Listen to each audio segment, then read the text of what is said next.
Hey everybody, I'm just going to give you a brief introduction to what my channel is going to be about. So, I'm basically going to be giving you guys a background on UI UX design in a real person's point of view, not some of this made up shit that people are out here putting down. Um, I want to let you know that this career field is not for weak of heart, or the faint of heart. This is not something that you get into and you could just have a basic 9 to 5, go to work and come home and that's it until the next day. This sort of job, depending on where you work at, um, a lot of times it carries over into uh, your home life. And once you have to be able to balance your home life and you have to balance your job. And that's kind of sort of common sense, but a lot of people, it doesn't work well.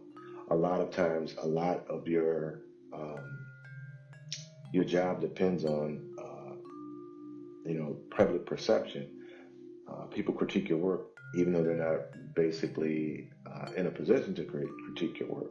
It doesn't matter how hard you worked on it or how long you worked on it, you're still going to have issues with it, and that's a given. Nothing is ever complete until you get a final say so on it. But for the most part, uh, this constant you know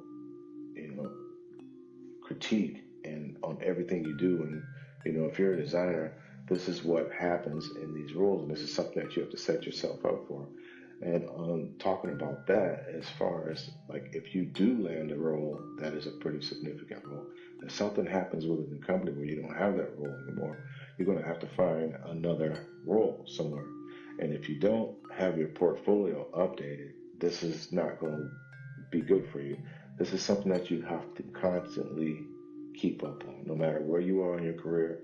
The first thing anyone asks you when you're looking for a new job is that, where is your portfolio at? What work have you done? Okay, let's say you have a nice portfolio and that you just brought on a job. What have you done prior to that? Where are your references? Who can speak for you? Those are the sort of things that you're going to be looking into. So, and upon building on your skill set, a lot of these jobs that you go to, there's a lot of competition in these roles. Some people you may find that will help you out, and if you're not that well versed in the design background, which there are different levels of UX design, but at some point you do need to learn from your peers. There's situations where you may not know a lot about, maybe let's just say Sketch or InVision, or the way to the properly, let's just say the textbook form of doing it. A lot of companies thrive on helping other people out, but then there are a lot of companies that thrive on send them to the wolves. And if you can't perform, you don't need to be there, basically.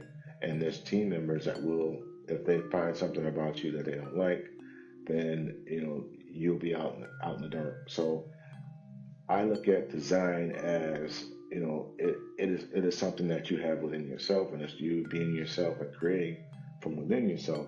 That's not how these particular companies look at you. You are a commodity. You are a number. You are someone that has to perform on a daily basis in order to create better conversion rates for these companies. So by you wanting to be yourself and being in an environment that doesn't allow you to be yourself, it creates a lot of conflict. And my channel, basically, I'm going to be talking about a lot of different things that you can avoid, and things that you may want to take on as far as like job responsibilities and things of that nature. I can offer a lot of assistance to people. I think this channel should basically support people that are really trying to get into this field, and what kind of issues they're having, and basically how can we as a team come together and build on what we know and how to get you to the next level.